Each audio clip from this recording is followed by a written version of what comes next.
Toda vez que buscamos ser grande, o Zé Ninguém que mora em nós adverte-nos de nossa estupidez, dos nossos medos, das nossas inseguranças, das nossas incertezas e mediocridade. Retornamos aos nossos bloqueios e nos apegamos ao que não deu certo para sermos novamente o Zé Ninguém que já nos acostumamos a ser. Assim vivemos com esta dor porque já é nossa, velha, conhecida, já nos acostumamos a ela. Não conseguimos mais nos identificarmos sem ela. Com a dor é possível viver, sem ela temos que viver o desconhecido e daí vem o pensamento que podemos ter uma dor maior, uma tristeza maior, uma perda maior. Não arriscamos porque já sabemos que podemos ser eternos a ninguém, sorrindo não todos os sorrisos que podemos ter, mas somente aqueles que nos permitem ter.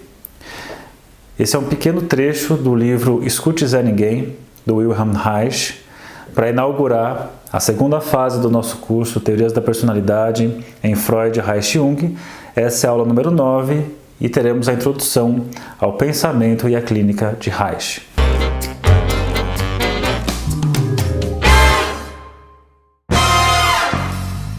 Então vamos lá, seguindo no livro Teorias da Personalidade em Freud, Reich e Jung.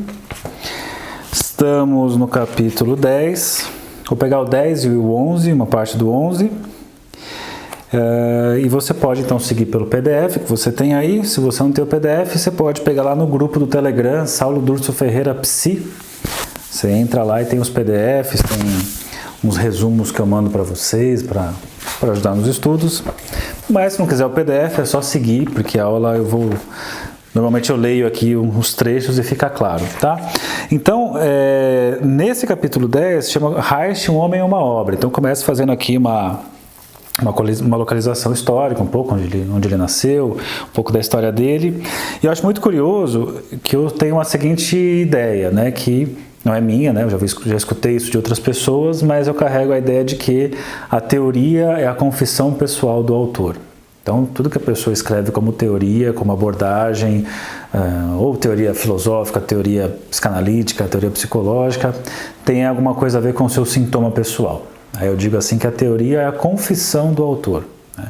Então, em Freud, a teoria da sexualidade, você encontra a neurose dele ali, o Winnicott, você encontra o sintoma dele na teoria dele, o Jung você encontra na teoria dele, por aí vai. E o Reich, obviamente, não vai ser diferente. E ele é um cara... Vocês vão ver aqui ao longo desse curso que ele fala muito da questão da sexualidade, mas não só pela via metafórica, né? Fala muito da questão da descarga orgástica, dessa importância que a sublimação não dá conta de toda a descarga libidinal, né? Então ele é um cara que vai ter um foco muito grande nesse aspecto. E é curioso quando você pega a história dele, que coloca assim, ó, a vida familiar é atribulada pois sua mãe não se realiza no casamento e acaba dando um fim trágico à sua vida. Reza a lenda aí que ela teve um caso com o padrinho do Reich, que o Reich viu, contou para o pai, causou aquele mal-estar ali na família e que a mãe não suportou a situação e acabou se matando. E veja a sequência, ó. O pai, ressentido e melancólico, morre quando o Reich tinha 17 anos. Então o pai vai na sequência. Então acho que dá até pensar um pouco, talvez, por que ele ficaria tanto nessa esfera na sua teoria clínica. Enfim, além disso, ele traz uma outra coisa, né, que o Reich ele vai para a guerra, ele se torna tenente e que ele acaba perdendo tudo nos tempos da guerra, Primeira Guerra Mundial, e que depois, ao retorno desse momento no exército, ele vai então entrar na faculdade de medicina e no seminário de sexologia, em 1919, ele vai conhecer a obra do Freud, começa a se aproximar de Freud. Então, lembrando aqui, é o Freud, em 1919, é o Freud mais além do princípio do prazer, ele pensa na ideia da pulsão de morte, então bem interessante isso. No livro, ele faz uma divisão importante, 3 momentos da psicanálise, 3 grandes momentos, que é assim, de 1919 a 26, é um momento psicanalítico mesmo, o Reich muito próximo de Freud, o Reich... Ele muitas vezes sendo o braço direito do Freud em alguns momentos. Alguns casos super complexos da clínica são pacientes que o Reich acaba trabalhando com eles, conseguindo bons resultados. Você pega, por exemplo, os pacientes masoquistas, que dentro da ideia do princípio do prazer era meio que uma grande interrogação para a psicanálise. O Reich tem uma forma de pensar e de atender esses pacientes que vai ser diferente do que o Freud vai propor depois de um tempo, quando o Freud propõe para compreender a ideia de masoquismo, a noção de pulsão de morte, que o Reich vai ser contrário, vai pensar numa outra coisa e não em pulsão de morte. Mas esse é assunto lá para frente, para outras aulas. Mas o que importa é isso, nesse momento aqui, ele está então se aproximando da psicanálise, no braço direito ali do Freud em vários momentos. Vou pegar uns trechos aqui do livro que são bem legais de se comentar. Em 1927 a 35, ele tem uma certa crítica à psicanálise ortodoxa, ele começa a se aproximar das ideias marxistas, se afilia ao Partido Comunista. É interessante pensar isso, que o Reich está sempre nessa preocupação, né? Ele enxerga ali na questão da neurose para Freud, nessa nossa submissão às imposições, né, da moral, da cultura, e ele vai enxergar isso também dentro do modelo marxista, né, da submissão voluntária do operariado. Então ele vai começar a pensar alguma coisa ali.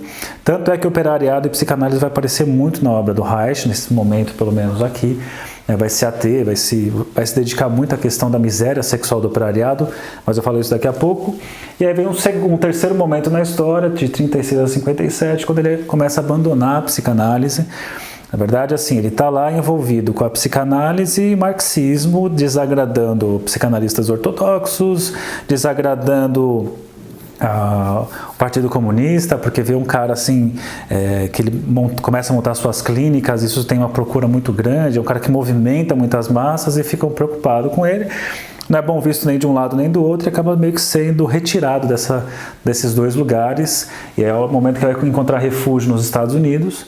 E vai lá então dar continuidade ao seu trabalho, cada vez mais se afastando da ideia da psicanálise, se aproximando mais de uma coisa chamada de orgonoterapia, que vai ser o assunto aqui, ó, se você pegar, capítulo 11, até chama assim, ó, da psicanálise à orgonoterapia, justamente para falar desse avanço que ele faz, do caminho que ele vai. Agora, falando um pouco de cada uma dessas fases, na primeira fase, se você seguir no livro ou no resuminho que eu mandei para vocês, tem o seguinte, ó, em 1920 ele torna-se discípulo do Freud. E nessa época, Freud está instalando as primeiras clínicas populares, né, gratuitas, chamadas de policlínica psicanalítica. E o Reich vai ser o primeiro assistente de uma delas, mostrando o lugar de importância que ele tem ali na consideração de Freud.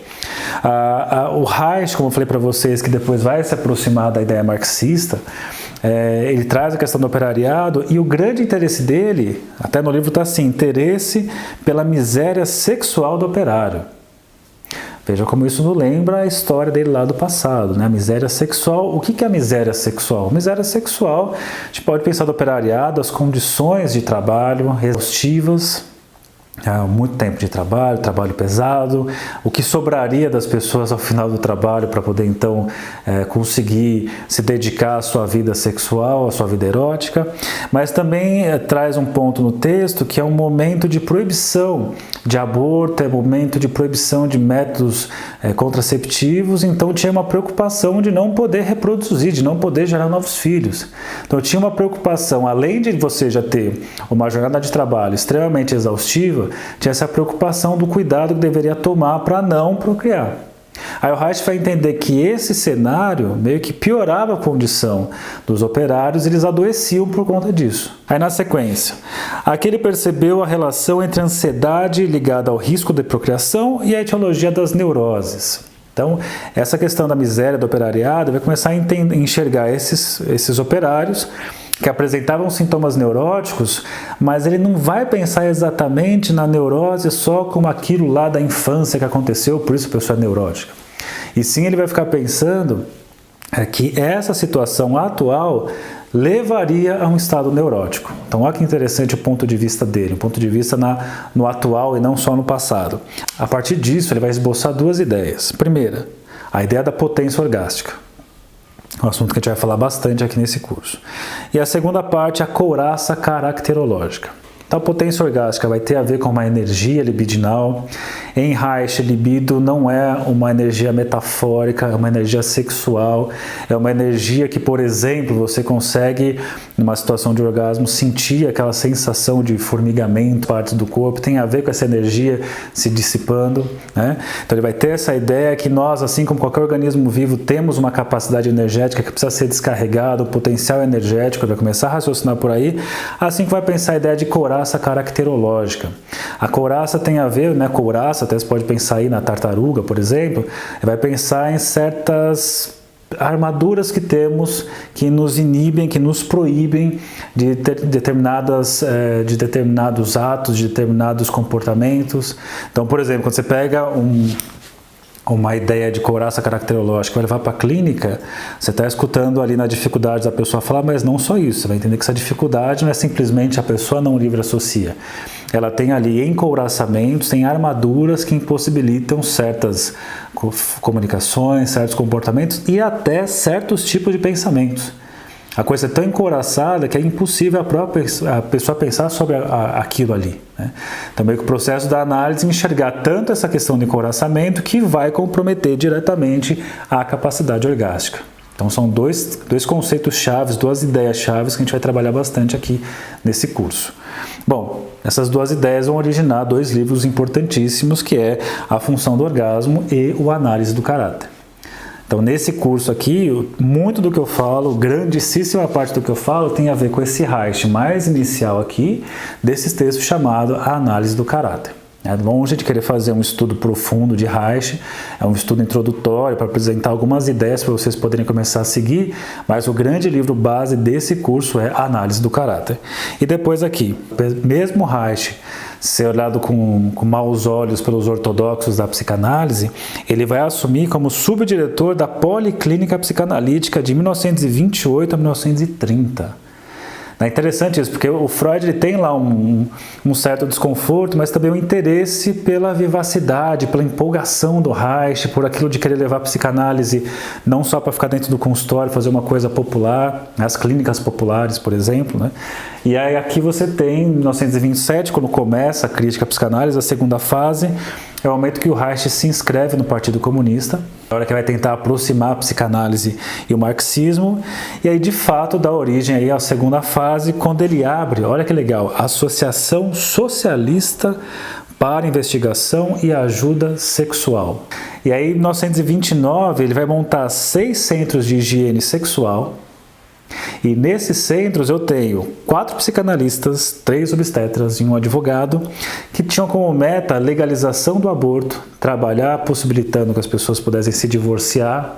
Então olha que interessante, em 1929 ele falando disso, o aborto, o divórcio, as pessoas não estão numa relação saudável, prazerosa, que possam se separar, né, que as pessoas possam ter relações saudáveis com o outro, de ter prazer e não só de ficar se inibindo. Lembrando essa inibição, essa submissão a sei lá o quê, essa submissão a uma moral repressora. Isso lembra logo o comecinho que abriu hoje, né? O vídeo de hoje do escute Zé Ninguém, essa submissão ao quê? Por que o tempo todo submisso? Por que viver numa vida miserável? Por que viver num relacionamento que só te traz desprazer? Por que sempre ficar nesse lugar do desprazer? De alguma forma, você vai encontrar aqui em Freud, mesmo que você sublime, né? O mal-estar está por ali, não você vai sublimar a coisa, o mal-estar está sempre por ali, o mal-estar na civilização. Vai ser um ponto que lá na frente o Reich vai criticar, vai dizer que não, esse é o neurótico. Existe uma coisa além do neurótico, para além da neurose, que não vive nessa experiência de insatisfação e competição com o outro. O jeito neurótico de ser é o jeito de competir com o outro. Mas tem um mais além disso. Essa pessoa que não precisa entrar nessa forma de julgo, né? Mas eu vou deixar para falar mais para frente também. Bom, então ele forma aqui em 1931 da Associação para uma Política Sexual Proletária, a Sexpol. O sucesso do empreendimento é espantoso, arregimentando 20 mil membros em um ano por toda a Alemanha. Imagina, o que vão pensar, o que esse cara está fazendo aí que atrai tanta gente? Aí olha só esse parágrafo, é preciso passar por ele. A amplitude do movimento assusta os dirigentes do Partido Comunista que começam a exercer pressão contra suas atividades. Reich funda, para neutralizar essa oposição, uma editora própria. Então, no entanto, a difusão de seus textos começa a ser proibida pelo partido. Em 33 é expulso e perseguido pelos nazistas, que assumem o poder, inicia um longo exílio pela Europa, sendo rejeitado pelos psicanalistas vienenses por descaracterizar a psicanálise. Utilizando para fins comunistas, em 34 é expulso da Associação Psicanalítica Internacional, é obrigado a abandonar os diversos países em que se exila, acusado pela direita de revolucionário e pela esquerda de agitador. Os dois lados rejeitam Reich, continua publicando os textos, alguns com pseudônimos, e gradativamente vai abandonando as questões ligadas ao materialismo dialético, se aproximando da fisiologia e da biofísica a partir de 35, iniciando sua terceira fase. Então temos aí essas 3 fases em Reich. Interessante, né? Como um cara com um pensamento livre, revolucionário, que tem uma proposta clínica de uma mudança radical de uma série de posições, a gente vai enxergar ao longo do curso isso. Um cara que quer levar a psicanálise nessa articulação com o socialismo para as pessoas, a clínica de rua, essa clínica acessível para todos, e o quanto isso causou um incômodo tanto do Partido Comunista quanto do lado dos psicanalistas ortodoxos, né? Bom, agora continuando aqui, nós chegamos no capítulo 11, em que vai dizer sobre Freud e Reich, da psicanálise e a organoterapia, e traz alguma coisa que é interessante para se pensar. Vai colocar assim, que em 1915 o Freud faz uma distinção das neuroses, colocando que existem as psiconeuroses e as neuroses atuais. Psiconeuroses são as neuroses de causação infantil, aquela neurose lá, psíquica da infância, complexo de Édipo, pontos de fixação no desenvolvimento libidinal e tudo isso. E quando você fala de neurose atual, tem a ver com neuroses decorrentes de uma insatisfação somática atual, uma insatisfação sexual, decorrente de uma moral repressora atual. Então, essas impossibilidades atuais levariam a pessoa a ter sintomas neuróticos. Freud ele faz até uma articulação entre essas duas coisas. Vai mostrar que, mesmo quando eu falo de um sintoma somático atual, de uma neurose atual, ele coloca uma sequência. Um fator atual leva a uma frustração do desejo. Esse desejo, então, impede que a libido se ligue a um objeto e aconteça a descarga. Como não tem essa ligação, essa libido fica retida. Nós usamos o termo aqui, ó, estase, ela fica estática, parada ali. Então, essa energia parada, ela vai levar a um sintoma neurótico atual. Esse sintoma neurótico atual, ele equivale ao núcleo neurótico atual. Vai ter, então, o seguinte, esse núcleo neurótico atual desencadeia a psiconeurose. Só que daí, os psicanalistas contemporâneos a Freud, eles vão discordar desse modelo. Vão dizer assim, escuta, não tem essa que o somático leva a uma neurose. Toda neurose é de causação psíquica e não somática. E é interessante que é justamente esse o ponto que o Reich vai partir. Ele vai partir justamente de pensar a questão da neurose partindo da questão somática e não só da questão psíquica. Ou seja, aquilo que o Freud começou a dar os primeiros passos e deixou por ali, o Reich vai retomar e vai levar isso a níveis mais profundos. Então, pensando nesse sentido, o Reich faz a seguinte pergunta. Tá, então de onde que a psiconeurose retira a sua energia para os sintomas?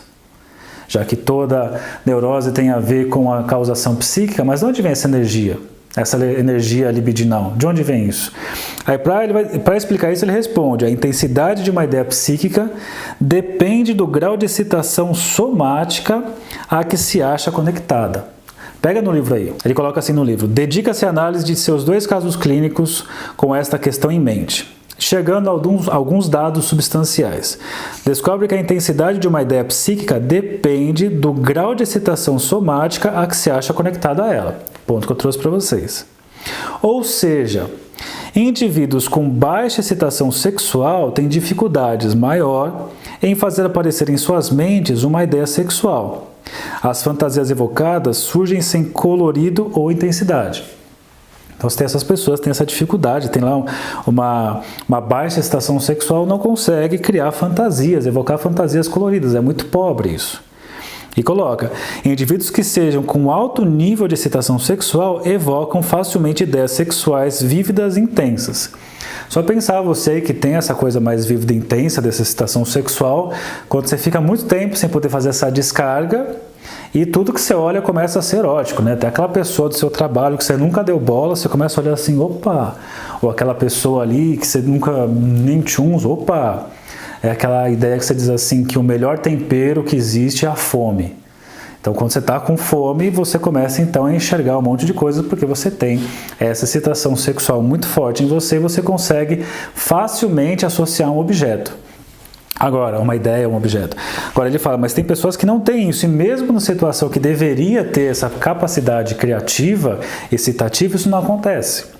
Bom, após a satisfação sexual, novamente as ideias aparecem tênues e imprecisas. Depois que você tem lá sua descarga orgástica, aquelas ideias, aquelas fantasias que eram tão vívidas e tão começa assim perder força, ok, né? Vai baixando o nível. Se impedirmos a continuidade de uma ideia sexual durante o seu aparecimento em indivíduos com alta excitação, esta não diminui. Então, por mais que a pessoa esteja lá na sua alta excitação, mais que você vá banir essa ideia, a pessoa continua. A excitação parece que ela vem antes da ideia, ela é maior do que a ideia. Interessante pensar nisso para pensar por que algumas pessoas têm uma maior excitação e outras pessoas têm uma menor excitação. Por que algumas pessoas têm um alto nível de excitação e outras pessoas têm um baixo nível de excitação. Reich vai explicar isso quando ele vai explicar a gênese da couraça, o processo de formação da couraça, que vai ser assunto de uma próxima aula. Mas aqui, ó, só para entender esse esquema que eu acabei de falar para vocês, eu tenho ó, a energia, a libido, ela se liga a uma ideia, descarga. Super fácil. Então primeiro veio a energia somática, libidinal, e ela se associa a uma ideia e pronto. Mundo perfeito, mundo ideal. Só que ele coloca, mas e quando ocorre a inibição? Aí ele vai colocar, numa inibição, a energia que ia se ligar a uma ideia, ela está inibida, uma inibição psíquica. O que acontece com essa energia? Ela vai se acumular, certo? Essa energia se acumula, êxtase da libido. Ela se acumulou, êxtase da libido, ela vai tentar agora numa ideia substituta. Então vai com mais força acessar uma ideia substituta. Pode ser que essa ideia substituta também esteja muito inibida, né? Esteja proibida. Essa proibição vai fazer com que o fluxo, né, com a energia, fique mais acumulado ainda. Aí o Reich vai dizer, numa sequência assim, ó, a ideia, melhor, o Reich vai dizer a excitação somática ou uma ideia. Está proibida essa ideia?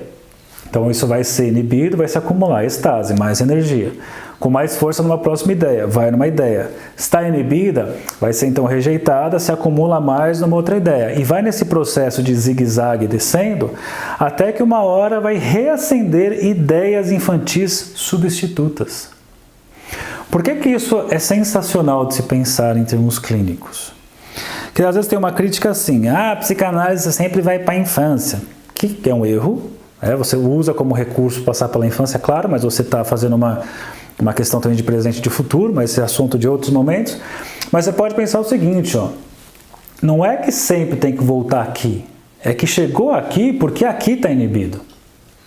Ou seja, eu posso começar a pensar numa clínica que trabalha a questão da inibição do aqui e agora. Porque se essa inibição do aqui e agora não acontecer, não vai precisar reacender ideias infantis substitutas. Ou seja, no mundo em que você tem satisfações somáticas decorrente de uma miséria sexual, decorrente de inibições morais, proibições religiosas, todas essas coisas, uma moral super repressora, o que vai acontecer? Numa sociedade de uma moral super repressora, maior serão as inibições. Maior sendo as inibições, maior vai acontecer esses desvios, maior vão aparecer as psiconeuroses. Ou seja, esse jeito infantil neurótico de ser, ele é decorrente de desvios e mais desvios de inibição que poderia ser eliminada e a pessoa simplesmente descarregar a sua energia com uma ideia inicial, secundária e não fazer tantos movimentos de zigue-zague até chegar nessas ideias infantis substitutas. Entende a ideia? Que interessante que é? Aí eu posso pensar assim, bom, então eu posso evitar que isso aconteça? Posso. Na página 75 ele diz o seguinte, chegará a proposta da eliminação da êxtase libidinal pela realização sexual. o que será a base de sua teoria da economia sexual. Na medida em que conclui que a moral repressiva inibidora das ideias sexuais e da realização sexual, veja, não está falando metaforicamente não, tá? Ó. Na medida em que conclui que a moral repressiva inibidora das ideias sexuais e da realização sexual causa a estase responsável pela neurose, Reich levanta duas questões. Primeiro, terapêutica. O que fazer quando o cliente e o terapeuta se conscientizam da frustração sexual como fonte econômica da neurose e principalmente se não houver meios imediatos de satisfação? Segunda, profilática.